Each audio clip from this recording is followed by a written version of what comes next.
Salut, je m'appelle Yann Langlais-Plante. À la Commission des liqueurs au début des années 20, les Canadiens français achetaient leur gros gin ou leur vin de table devant un comptoir grillagé. Aujourd'hui, la SAQ, c'est un réseau de plus de 400 succursales à travers tout le Québec. De beaux magasins accueillants, des lieux de rencontre où nos clients, oui, viennent faire leurs achats, mais viennent aussi y vivre une expérience, se faire conseiller par nos employés, partager leurs goûts, leurs connaissances, mais aussi découvrir des produits de partout dans le monde. Et ce sont notamment nos équipes à l'immobilier, à l'aménagement de nos succursales qui réfléchissent à cette expérience vécue dans nos magasins et qui s'inspirent des meilleures pratiques dans le commerce de détail. Qu'il s'agisse d'un nouveau magasin, d'un réaménagement ou d'une relocalisation. Aucun détail n'est laissé au hasard, particulièrement notre empreinte environnementale. Aujourd'hui, je suis en compagnie de deux experts de la SAQ qui changent le visage de nos magasins au quotidien pour le bénéfice de nos clients, mais aussi de la planète. Vous écoutez Sous le bouchon, épisode 12, vers des succursales éco-responsables. Je suis en compagnie de Lily Prudhomme, directrice du développement immobilier, et Daniel Aumont, directeur de l'aménagement du réseau des succursales. Bonjour à vous deux, bienvenue à Sous le bouchon. Hello! Salut Yann. En quelques mots, c'est quoi votre rôle à la SAQ? Je commence par Lily.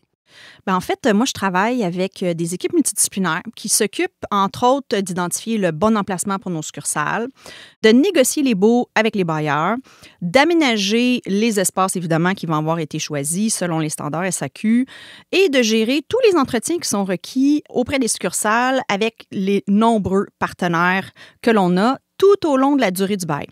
Puis évidemment, pour faire fonctionner notre réseau, ça prend une multitude de partenaires avec qui on collabore à tous les jours. Donc, on a une belle équipe qui fait tout ce beau travail-là. Puis toi, ça fait un bout que tu étais à la SAQ. Là. Ça fait combien de temps? Oui, ça fait 29 ans. 29 ans, OK. Puis toi, Daniel, tu fais quoi exactement? Bien, moi, Yann, je suis responsable d'une équipe d'une quinzaine de personnes là, qui travaillent au design, à l'aménagement, la construction des succursales de la SAQ. On contribue à l'amélioration de l'expérience client en succursale tout en assurant là, la mise en place des stratégies commerciales et le développement des nouveaux concepts de magasins.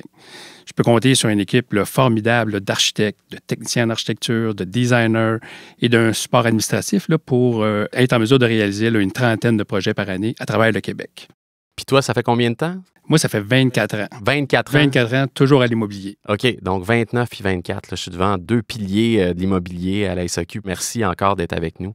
La SAQ, c'est un monopole.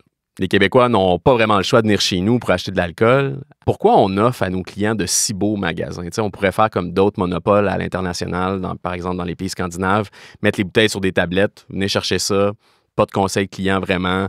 Donc, pourquoi pour nous c'est important? Bien, je pense que, tu sais, Yann, à la SAQ, puis même au Québec, on aime ça faire les choses autrement. On est quand même reconnu pour ça. Et à la SAQ, on souhaite que les clients se sentent bienvenus chez nous. On veut proposer une expérience d'achat qui est intéressante, qui favorise un climat d'échange, de découverte avec nos conseillers et c'est très apprécié de nos clients. Le commerce en ligne, oui, c'est vrai, est de plus en plus populaire, mais notre réseau de succursales, qu'on appelle communément notre brique et mortier, il est vraiment là pour rester. On est vraiment présent partout au Québec. Il ne faut quand même pas oublier que 96 % de nos ventes se font dans nos succursales briques et mortier, donc nos succursales. Je pense qu'il y a presque 2 millions de personnes qui passent par nos succursales chaque année, là, à peu près. Là. Donc, au-delà de la proximité, parce qu'évidemment, comme j'ai mentionné, on est partout au Québec, on veut que le client se retrouve facilement, on veut qu'il retrouve intuitivement ce qu'il cherche. Donc, c'est vraiment la pierre angulaire de notre expérience client. On veut garder la marque SAQ vivante actuelle. Donc, ça, c'est très important pour nous. Donc, on veut que le client se reconnaisse quand il rentre chez nous. Tu le sais, quand on rentre dans un Sephora, on le sait qu'on est dans un Sephora. Même chose quand on rentre dans un Renaud-Bré. Bien, pour la SAQ, c'est la même chose. On veut que les clients sachent que, c'est vrai, je suis dans une succursale SAQ. On a 4 bannières pour offrir une complémentarité à nos clients. Donc, évidemment, notre sélection, notre SAQ de quartier, nos express, nos dépôts. Ça permet aux clients d'avoir une variété d'offres pour répondre à son besoin. C'est quoi les critères qui sont pris en compte pour déterminer l'emplacement d'une succursale? Pourquoi on choisit tel coin de rue par rapport à un autre coin de rue? Ce qui est le plus important, puis ce qu'on garde en priorité, c'est la localisation. Donc, l'adresse doit se retrouver sur le parcours d'achat de notre clientèle. Par exemple, là, près d'une épicerie ou d'une pharmacie. Tout est étudié là, pour que ça soit facile pour eux de se pointer chez nous. En plus de l'environnement commercial, en plus de l'accessibilité, le stationnement, c'est autant d'éléments facilitateurs pour le client. Par exemple, nos succursales express sont situées du bon côté de la rue pour y favoriser l'accès lors du retour à la maison. Les succursales ont été pensées et conçues en fonction de leur marché propre. Donc, l'offre de produits est ciblée et adaptée aux besoins du client. C'est par exemple une succursale de destination comme notre SAQ Sélection couvrira un plus grand marché qu'une SAQ de quartier. Elle aura en plus là, une taille différente, une offre de services différente, un aménagement adapté. Donc, pensons à la station là, de dégustation de la zone cellier dans nos sélections, par exemple. Mais ce qui est important, c'est que malgré la bannière, tous les repères restent les mêmes. Donc, c'est ça, comme Lily, tu le disais, on se reconnaît dans une succursale SAQ, peu importe la bannière dans laquelle on se trouve. Qu'est-ce qui détermine votre décision entre réaménager une succursale existante, la déménager ou en construire une flambant neuve, Lily? En fait, à la fin du bail, qui dure habituellement là, entre 10 et 15 ans, on réévalue, comme Daniel l'a mentionné, la localisation de la succursale. On doit se positionner et être présent là où le client a son parcours d'achat. Donc, évidemment, si à l'intérieur d'une municipalité, il y a un nouveau parcours commercial qui a vu le jour et le client est là, bien, la SAQ, elle doit se trouver sur ce parcours-là. C'est très important pour nous. Donc, dans ce temps-là, on relocalise le point de vente. Par contre, si on est à la bonne place, évidemment, à ce moment-là, on va rafraîchir la succursale parce qu'on est toujours au bon emplacement, au bon endroit. Quand on relocalise, on implante évidemment le concept en entier. Donc, ça veut dire que la majorité du temps, c'est une succursale neuve. Donc, on en profite pour mettre toutes nos nouvelles innovations, mais évidemment, toujours dans le respect des critères éco-responsables. Par exemple, on vient tout juste d'ouvrir en octobre dernier la nouvelle SAQ dépôt à Saguenay. C'est quand même intéressant. On a intégré 40 000 bouteilles de verre à la dalle de béton. Donc, évidemment, ces décisions-là, oui, il y a le parcours du client et tout ça, mais elles sont toujours faites d'une façon à prendre en considération les investissements qui sont requis parce qu'on gère jalousement. L'argent des Québécois, d'une certaine façon. Hein. Exactement. Donc, nos décisions prennent en considération, évidemment, ce facteur-là également. Donc, il faut être très rigoureux dans les choix qu'on fait. Exact. Il y a beaucoup de détails à considérer pour faire évoluer le réseau. Là. On parle d'un réseau de 400 succursales, c'est pas rien. On est une des bannières les plus présentes, les plus près des Québécois. Là. Daniel, de ton côté, comment on fait évoluer notre parc de succursales, justement? On ne peut pas tout faire en même temps. 400 succursales, c'est beaucoup de magasins. Là. Comment on transforme notre réseau pour qu'il suive les tendances du commerce de détail là, dans un si gros volume que ça? Là? Exact. C'est dans nos magasins, on veut créer des environnements là, qui incitent le client à découvrir, à goûter, à s'informer et surtout à se faire conseiller parce que nos employés, on excelle dans ce domaine-là. Mm-hmm. Les chiffres nous le prouvent. Là. Selon les derniers sondages, le client est très satisfait de son expérience en magasin. On a enregistré des taux de satisfaction de 94 %. C'est pas rien. Là. On est bien fiers de ces résultats-là. Tu sais qu'au fil des années, là, nos concepts évoluent. On veut les améliorer tout en maintenant l'image de marque de la SAQ. Ça, c'est important. Puis c'est important aussi pour nous de faire évoluer l'expérience client tout en respectant l'arbre décisionnel d'achat. Ouais. C'est-à-dire la démarche qu'il adopte pour trouver le produit qu'il recherche. Donc, quand notre client entre en magasin, il se pose souvent la question, est-ce que je veux un spiritueux ou un vin? Est-ce que je veux un vin blanc ou un vin rouge? Donc, tu comprends le principe? Ouais. Donc, ce qu'on veut, nous autres, en fonction de tout ça, c'est qu'on veut proposer un parcours où les repères sont faciles pour lui. Mm-hmm. Dans la préparation de l'épisode, tu me disais qu'il y avait 3 générations de concepts présentement dans le réseau. J'aimerais ça t'entendre là-dessus. Oui, c'est assez particulier. Puis je pense qu'il faut avoir fait le tour là, pour vraiment se rendre compte de ça. Donc, on a 3 générations qui cohabitent dans le réseau. On a nos succursales qui sont construites avant 2006. Là. Nos succursales, ce qu'on entrait, là, c'est Bourgogne, avec les allées de tablettes à 45, positionnées à 45 degrés par rapport à la porte d'entrée. Puis, on a une autre génération, dans le fond, qui couvre la période de 2006 à 2015. Là. Donc, ça, c'est une génération qu'on aime bien appeler à l'interne là, notre ancien nouveau concept. Donc, les succursales, dans le fond, de la sélection de Laval, la succursale 440-19 au coin des autoroutes 440-19, puis la SAQ Amos ont été les premières transformées dans ce concept. Ancien nouveau concept, okay. Exact. Puis, depuis 2016, nos succursales sont aménagées avec le nouveau concept contemporain. Entre autres, il y a le marché Jean Talon, qui vaut le détour aussi, oui. Puis Saint-Apollinaire, près de Québec, là, qui ont été les premières aménagées avec ce nouveau concept-là. OK. 3 concepts qu'on voit. Là, je viens de t'entendre te parler de concept contemporain. Ça veut dire quoi concrètement pour le client, une succursale qui est teintée du concept contemporain? Bien, c'est assez simple. Là. À quelque part, c'est un concept qu'on veut épurer, simple, fonctionnel. C'est un concept qui est en parfaite harmonie avec le style et les tendances d'aujourd'hui. Là. Puis, le fait d'avoir fait ce nouveau concept-là, ça nous a permis aussi de revoir certains éléments. À titre d'exemple, là, je pourrais te parler on a amélioré le repérage de la zone cellier. Là.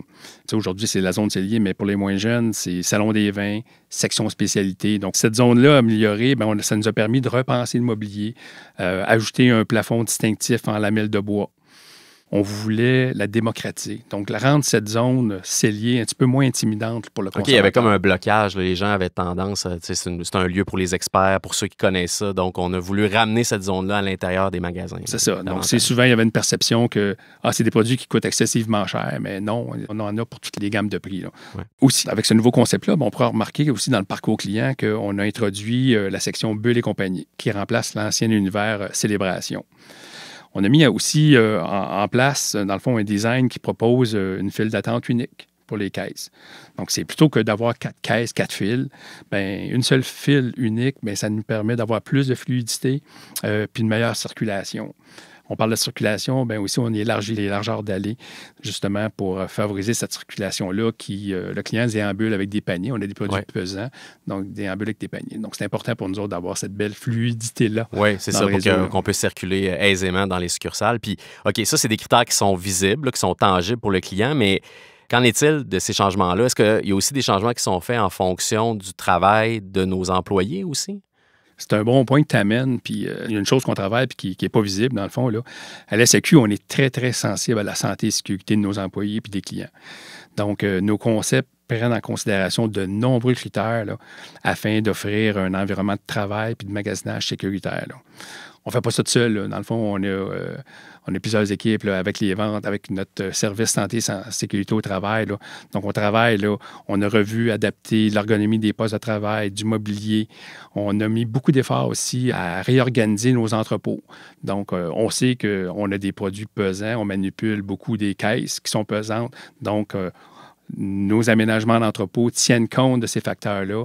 On est en train d'équiper aussi les succursales avec des outils pour faciliter la manutention de ces charges-là. Puis ce qu'on veut, dans le fond, c'est qu'on va avoir des employés en santé. Puis, qui soient au travail pour répondre puis donner des bons conseils aux clients, ça c'est clair.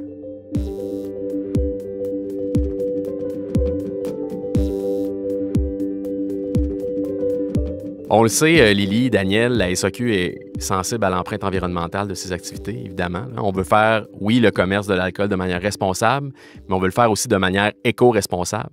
Comment ça se traduit concrètement dans l'aménagement de nos magasins? Je commencerai avec toi, Lily. En fait, il y a plusieurs initiatives qu'on a déployées au fil des années là, quand on revitalise nos succursales. Entre autres, chaque nouveau point de vente va être aménagé selon ce que nous, on appelle des critères environnementaux, donc qui mettent de l'avant le caractère éco-responsable des matériaux qu'on choisit. On a aussi 48 succursales qui sont certifiées LEED présentement dans notre réseau de 400 magasins. C'est quoi ça exactement, LEED? En fait, c'est une norme mondiale de critères environnementaux qui sont très précis et qui permettent la réduction des émissions de gaz à effet de serre. OK. Puis Daniel, qu'est-ce qu'on fait concrètement pour rendre nos magasins encore plus éco-responsables? On parlait des dalles de béton tantôt, mais il y a d'autres choses qu'on fait aussi. Oui, absolument. Il y a une multitude d'exemples qu'on applique à la SAQ. Là. Entre autres, là, on optimise la performance énergétique là, de nos bâtiments, des équipements informatiques, des électroménagers. On s'assure que ça soit certifié Énergie Star. On va favoriser, puis ça, c'est un point qui nous tient à cœur, là, on va favoriser la réutilisation du mobilier et des équipements existants. Donc, même si on se relocalise, on ne recommence pas à nouveau. Là. Donc, si c'est bon, nos équipements, nos accessoires, certains meubles, on les déménage puis on les conserve. On s'applique à fabriquer du mobilier à partir de matières recyclées ou réutilisées provenant de fournisseurs locaux. Avec le nouveau concept aussi contemporain, on réutilise des palettes de bois de transport pour en faire certains meubles de présentation. Aussi, pour la conception de nos meubles, on utilise du bois recyclé certifié FSC. OK, puis c'est quoi ça, FSC? C'est simple. Dans le fond, le FSC, c'est un système international de certification forestière. L'objectif d'utiliser de ce bois-là, c'est de garantir que les produits du bois proviennent de forêts gérées de manière responsable. Il y a un élément aussi on essaie de mettre en application de plus en plus dans la consommation de nos magasins, c'est de favoriser la lumière naturelle, que ce soit au niveau de l'aire de vente, mais principalement aussi au niveau de nos entrepôts. Puis sans négliger aussi, bien sûr, l'apport d'éclairage au LED, puis à faible teneur en mercure. Là. Donc, ça contribue à tous ces critères-là. La SAQ est associée depuis plusieurs années à une chaire de recherche de l'Université de Sherbrooke. Comment les travaux de la chaire sont utiles dans nos aménagements? Dans le fond, depuis 2011, avec la collaboration de la chaire de l'Université de Sherbrooke, là, on a introduit de la poudre de verre, communément appelée Verox, là, dans la conception de nos dalles de béton. Le procédé là, nous permet de remplacer 10 à 20 de poudre de ciment par la poudre de verre. Ça a un impact majeur là, en termes d'économie de GES. Puis, si on fait une règle de calcul rapide, là, 1 tonne de poudre de verre est égale à 1 tonne d'économie de GES. Okay. Donc, c'est important. À ce jour, ça nous a permis de récupérer 2,2 millions de bouteilles puis de réduire nos GES de plus de 1400 tonnes. Quand même, hein? Pour faire une image, là, ça représente l'équivalent de la consommation énergétique moyenne de 22 000 maisons au Québec par année, ou un équivalent de 1407 allers-retours entre Montréal et Vancouver. Là. Puis ça, on est vraiment fiers de notre implication là-dedans. Encore là, c'est plusieurs acteurs là, qui nous ont permis là, de contribuer à cette innovation là, dans l'industrie de la construction. Au-delà de ces grandes améliorations-là, il y a aussi des changements qui sont à faire en continu, là, selon l'évaluation des pratiques dans le commerce de détail, selon les goûts des clients. Lily, comment on fait pour rester justement agile dans tout ça? Là? Quand Daniel parlait des 3 concepts qui sont vivants, bien évidemment, ces concepts-là, comme tu as pu voir, ils évoluent à un certain nombre d'années, mais au fil de l'eau, on ajoute constamment des nouveautés. Donc, les clients, dans les dernières années, ont vu apparaître, entre autres, la section petit prix, parce qu'il y avait un besoin de répertorier des produits davantage économiques. On a également implanté la section nouveautés. On le sait, le pilier découverte pour nos clients, c'est très important. Le choix du conseiller, Daniel l'a mentionné, là, le rôle conseil de nos conseillers est très apprécié et valorisé. On l'a mis davantage de l'avant.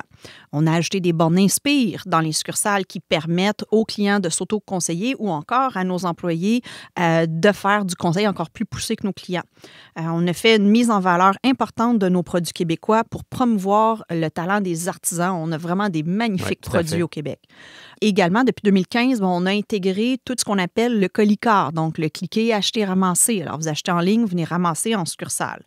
Donc, en somme, on est toujours alerte à ce qui se passe dans le marché, mais aussi au niveau des besoins de nos clients, et on s'ajuste. Puis, à ce moment-là, en fonction des tendances, bien évidemment, on teste, puis éventuellement, bien, on déploie dans notre réseau et ça s'ajoute à nos standards actuels qui fait en sorte que quand on aménage une succursale, on implante ces éléments-là. Donc, l'agilité est au rendez-vous, là, même s'il y a différents concepts. On s'ajuste aussi en continu avec des ajouts puis des bonifications au fil du temps. Constamment. Lily, Daniel, je veux vous remercier de vous être déplacés aujourd'hui au micro de Sous le bouchon. C'est un plaisir d'avoir appris plein de choses sur l'immobilier de la SAQ. Au plaisir de se reparler bientôt. Merci à toi. Merci.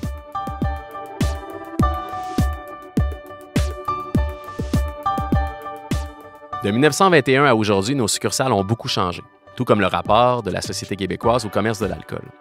Le commerce de détail et les attentes des clients évoluent constamment. Le défi pour la SAQ est de demeurer pertinent, d'offrir une expérience en magasin distinctive. C'est pourquoi chaque année, notre réseau se transforme graduellement, petit à petit.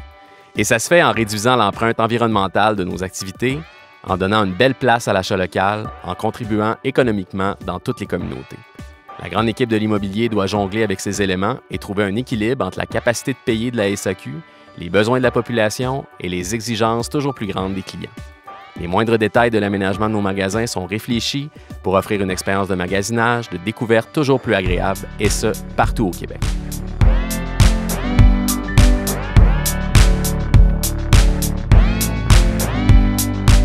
Le balado Sous le bouchon est une production de la SAQ en collaboration avec Magnéto. Idée originale, Yann Langlais-Plante et l'équipe des affaires publiques et communications de la SAQ. Prise de son, montage, mixage et musique, Antonin Viss. Un merci spécial à Linda Bouchard et Marie-Claude Nantel pour le contenu de cet épisode. Abonnez-vous et parlez de Sous le bouchon autour de vous. Je m'appelle Yann Langlais-Plante. Merci de nous avoir écoutés.